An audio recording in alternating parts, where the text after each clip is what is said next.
brilliant concert, man. I love Thank how you, you put it all together. I love all the great touches and there's such a great sense of humor to what you do. Who I don't know you that well. I know we've met many times, but I really don't know you. Can you tell me a little bit about yourself, your background? How did you come to this music? How did you come to this style?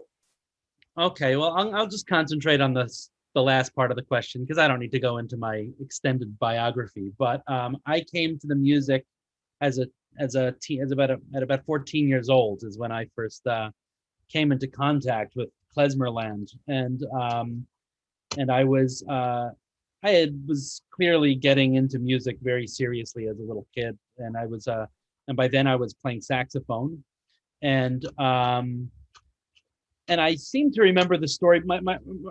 There was a cantorial search committee at my synagogue that my father was made the head of the cantorial search committee, And and where was this? Where did you grow up?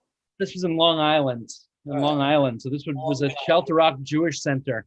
It was All right. a cantorial search committee, and he just at that point kind of fell in love with cantorial music and gung ho on Jewish music. And I think, if I remember correctly, he'd seen some film about Jewish music that included something about John Zorn and the new wave of klezmer. Right. And so he kind of, I don't know, one thing led to another, and I got interested in it. So there was a lot of great stuff going on with klezmer music back in the mid '90s in New York. It was and there still is, but it was a particularly great time with how active the klezmer scene in the downtown New York jazz scene interacting. There was the weekly klezmer brunches at Tonic, and there was all the stuff going on at the Knitting Factory.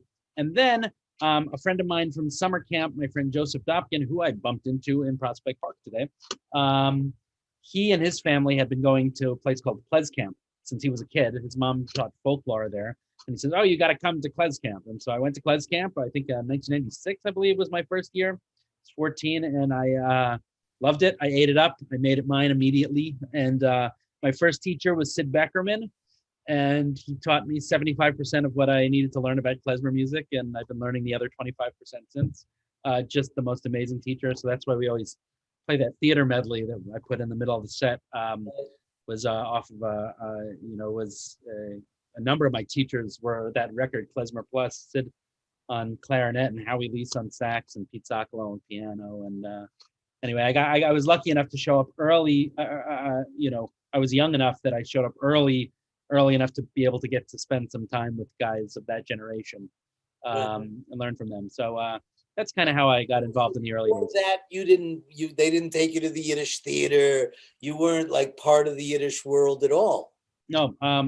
Yiddish was at most very peripheral. Right. I think that we had some Yiddish comedy records, perhaps Mickey Katz. We had Mickey Katz records. Right. I remember herring boats coming with bagels and lox was something that we listened to a lot, and I think that was the extent of my knowing klezmer really before that time. Right. Yeah. That's amazing. So tell me a little bit about how, your particular take I find very unique. Everybody that I've met that's in this particular world has like their own take on it, which is really great.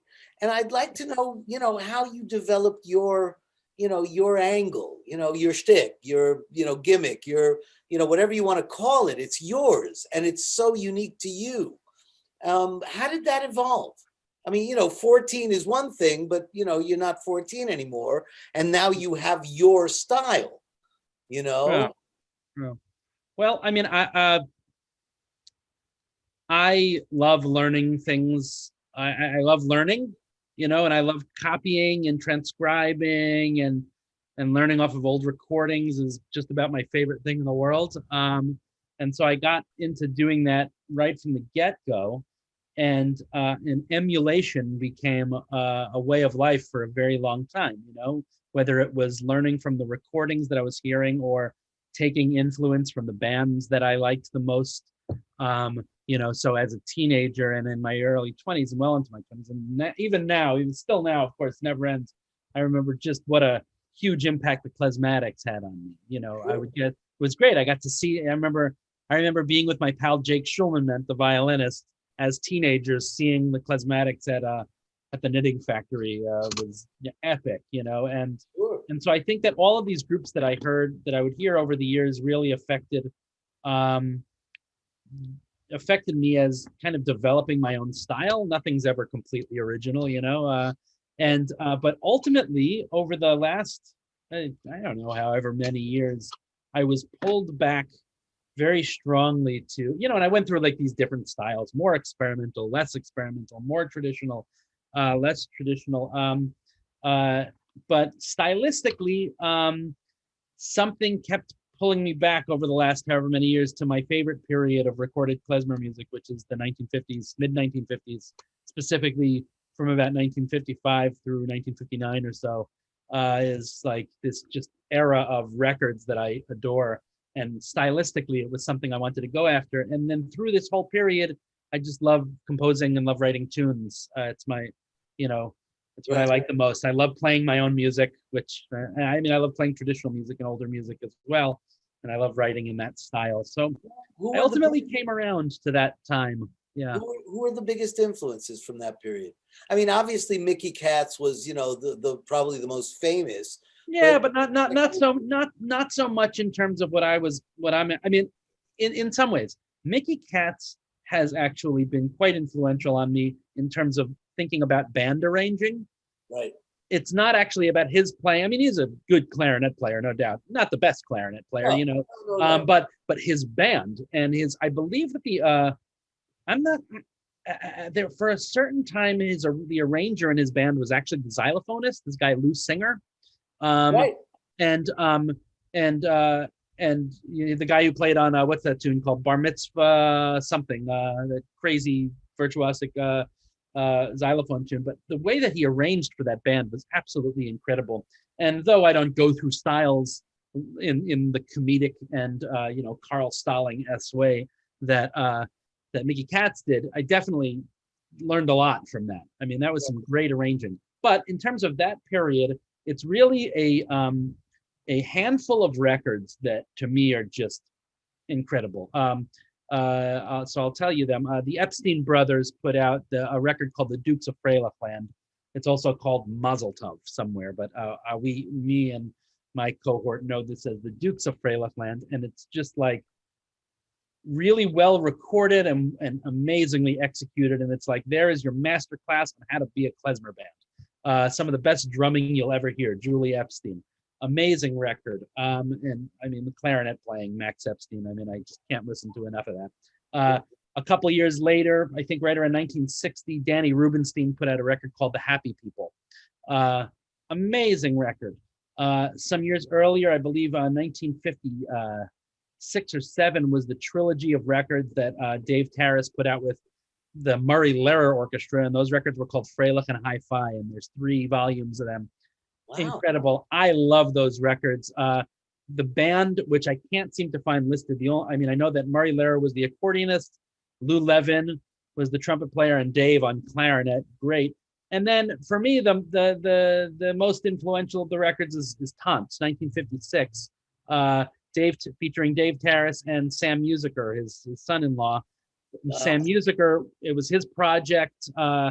Just, I mean, so well thought out. And it was, what I like about it is that it's kind of this concept record in a way. It's like a concert klezmer, you know, and it was just so well arranged and beautiful writing. And it was the first and only of its kind, because klezmer music kind of went for a big nap right around 1960 in terms of creative development, you might say. So this record was incredible. Sam Musiker, just as a clarinetist, is one of my biggest influences. He, while he was this brilliant klezmer musician and composer, he also was the clarinetist in the Gene Krupa band. So he was, you know, he had his feet in both worlds. I'm not a jazz player, but what he took from that world and brought into klezmer production and arranging and composing is to me very very important, and keeps I think about that a lot when I'm coming up with my own take on it all. I mean, I love, I love learning a lot about how during that period and even before, Mickey Katz was playing for Spike Jones. Right, right. And Spike was doing the Goyish stuff, and Mickey Katz said, "Oh, I could do that for Yiddish and Jewish and Yinglish." And suddenly, there was that style. But then you had the Barton brothers, and you had Eli Bass. I was talking to Josh Dolgan about Eli Bass. Very few people seem to know who Eli Bass was. And I think he was one of the greatest of that particular genre. He was a singer, right? He was a singer, composer, writer. Yeah, he wrote like comedic stuff or something. I don't know him well, but I'm just trying to remember, right? Litvak, she's a Galitz. Number 4, Humintash Lane. Wait a minute. Did he write Litvak and Galitz? I don't. Yes, I believe so. He did? I believe. I know because I know that song from Harriet Kane, who sang it with Marty Levitt. A lot of people sang it. A lot of people Monster. Did it, but very few people know that it came from an album called Bass Ackwards. I don't know that. Eli Bass. And it's great. It's great stuff. So cool. But you see, you're young. You're like one of the younger guys. So I'm amazed when people of your age look. I'm already an old timer. I'm a little too young to remember that stuff when it was actually happening, because I wasn't born until 58. So by the time I came around, that stuff was passé already.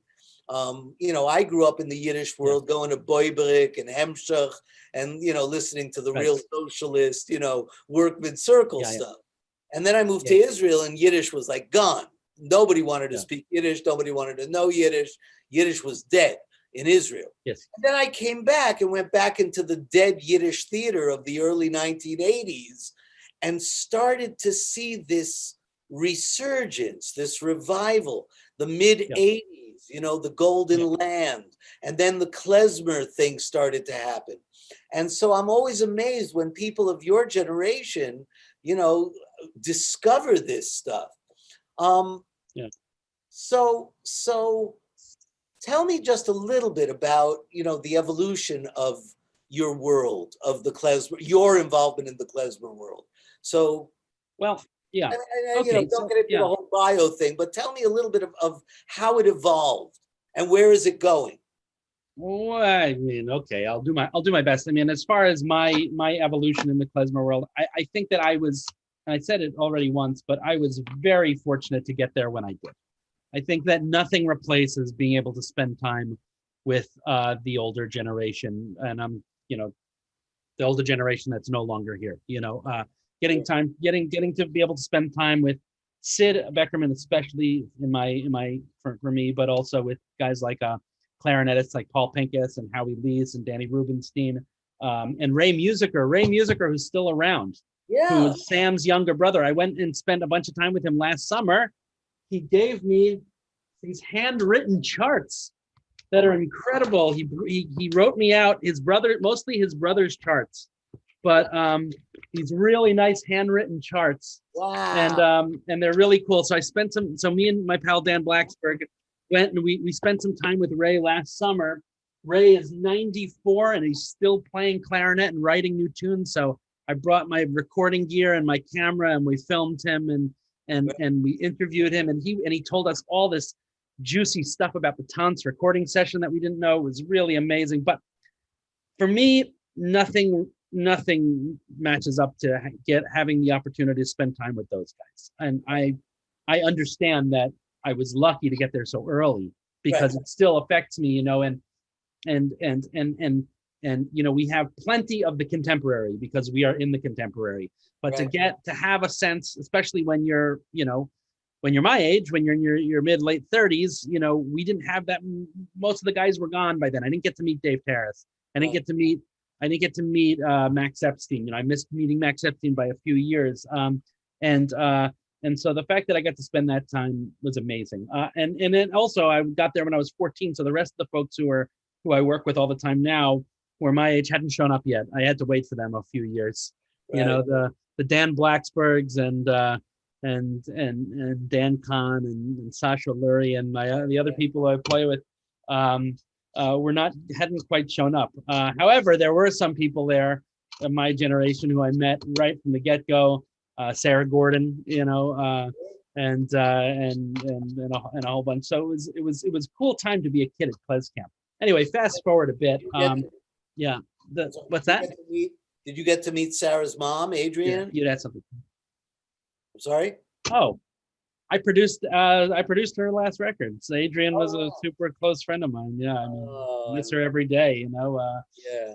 It's but she I mean, stories upon stories. Adrienne was the best. Touch her. But as to where the scene, the scene's a lot different now than even when I first got involved, and I'm sure more so than from when you first got involved. But I came around mid-90s, and it looks a lot different now. I think that the internet explosion had a big thing to do with that. It became way more international once people were able to get their hands on source recordings and on different documents and different resources, and then certainly with social media getting to meet different people, and all of a sudden the scene expanded. So where it's going, I don't know where it's going. I don't know where it goes, but I'm all ears though, and I'm always excited to see what people are doing. And we're fortunate, I mean, even though we're a very small world, which we are, it's like we have these crazy hubs, places like Klez Camp and Klez Canada, where I'm the artistic director, and Yiddish Summer Weimar, and then festivals like Ashkenaz and like this festival, where even though we're a small world, which we are relatively to most other music and cultural scenes and Jewish scenes, we have these hubs that people are very dedicated to, and and take very seriously the nature of our community, and that is a big deal. And that for me, that's like this thing that it's just like, there's always going to be the community. And even in these crazy times where we have to put on our programming on Zoom and on Vimeo and on whatever platform is the popular one of the day, we can still make it happen. And I feel fortunate, and I feel and I'm optimistic about the klezmer and Yiddish scene. Well, I think you're absolutely right. We are incredibly fortunate that we are tiny. I mean, the Jewish population is 1/4% of the human race, and yet we've had such an amazing influence. But I think what's happening now, and what we are part of, this wave that has been growing since the late 80s into the 90s, 2000, and into where we are today, is that the rest of the world is starting to catch up with us. Like the rest of the world is suddenly going, hey, what is that stuff? That's pretty cool. Yiddish, music, klezmer, what? And suddenly you've got Netflix producing, Yiddish television shows. Suddenly you've got movies winning major awards at film festivals. Suddenly you have klezmer bands that are getting recognized and developing all new styles like yours and Frank London and, all these people that are doing such amazing work. Like the Yid Life Crisis kids that I just, did the program with. These are two kids from Montreal, and they just said, we love this Yiddishy thing, but we got to make it our own. And suddenly they're, 3 million views and working with Howie Mandel and Mayim Bialik. This is a whole new world for us. And I think it's really exciting. And I'm so proud that you are a part of ours. So thank you. Yeah, absolutely. Yeah. What else? What, is there anything coming up soon?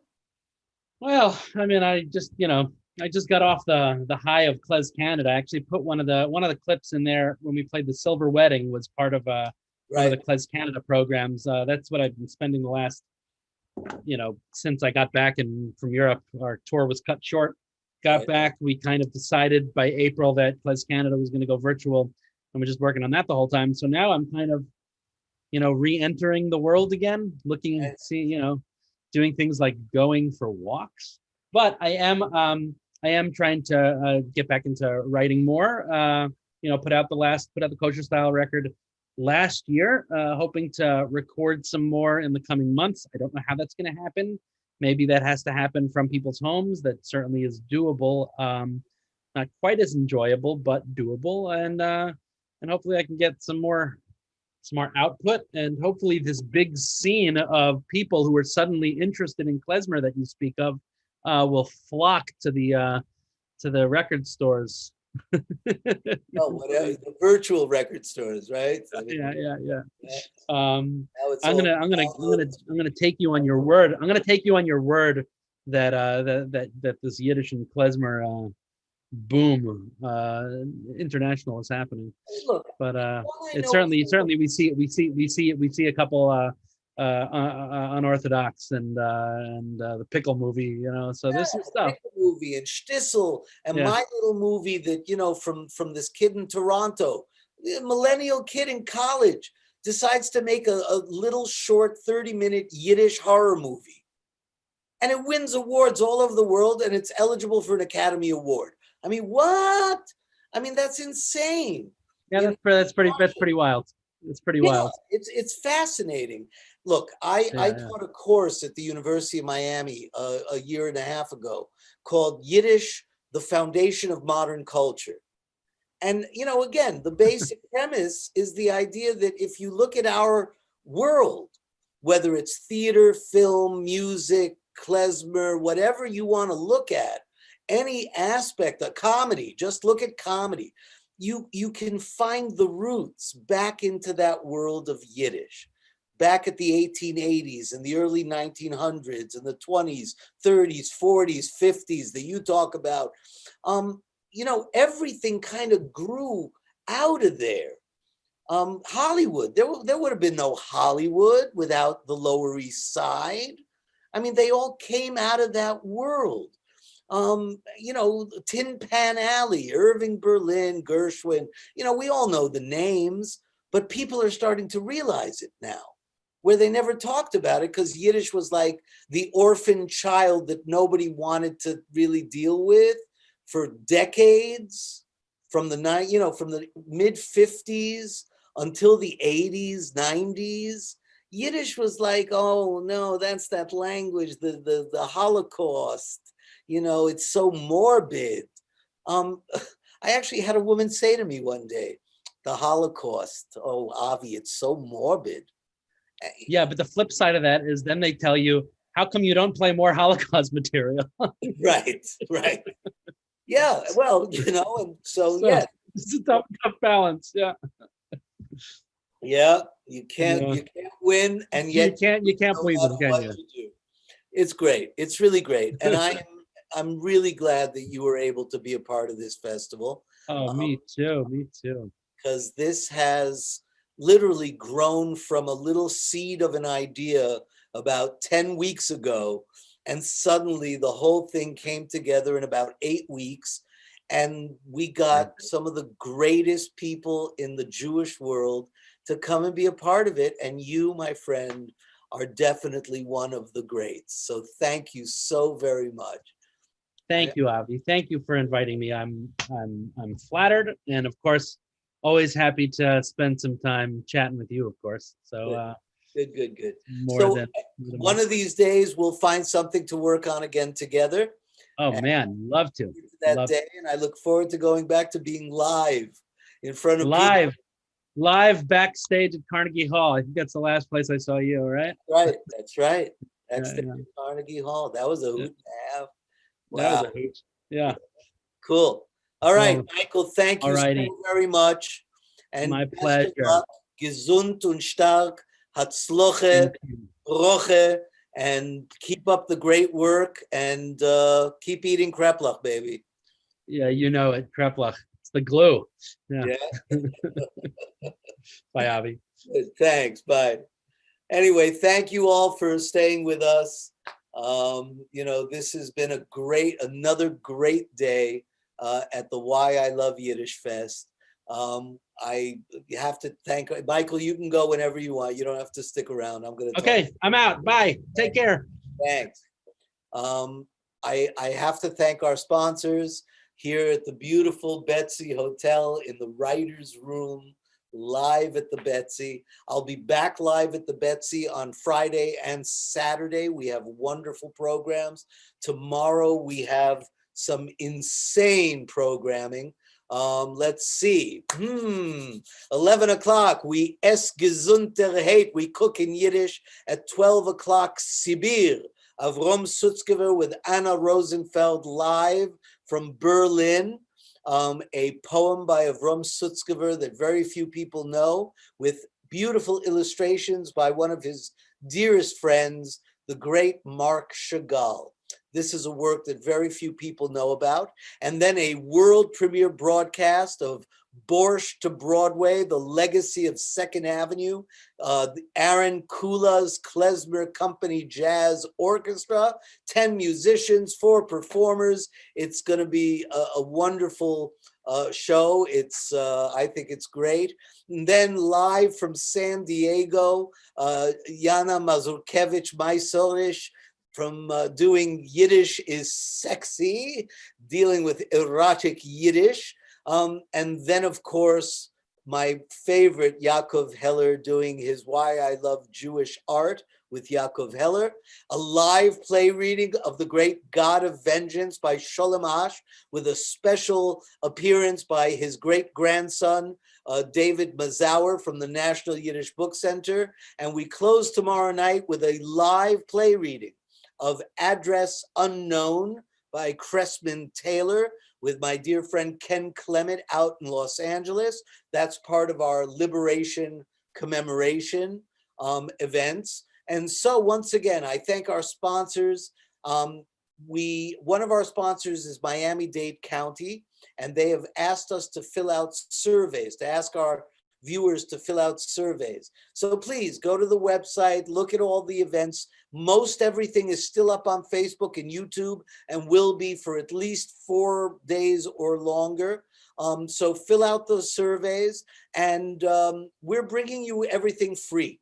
44 live streaming free events over 7 days. The inaugural international virtual Why I Love YiddishFest, but it's not free for us. It's only free for you. We still have to pay everybody. So if you have, an extra dollar sitting around that you think you could spare, maybe 5 or 10 or 18, just go, to the website, whyilovejewish.org or yiddishfest.org, see everything we're doing, join us, support us, help us to bring more and more great Jewish culture, not just to the Jews, but to the whole world, because it's time to celebrate all of our cultures together.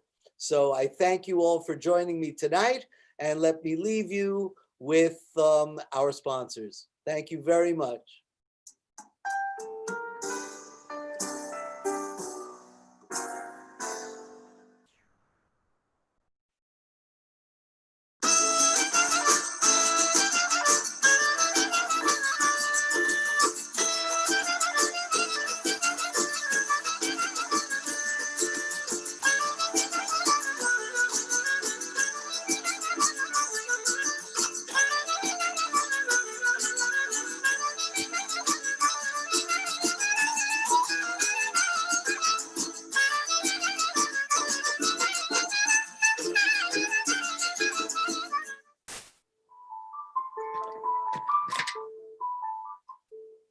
My name is Rabbi Solomon Schiff.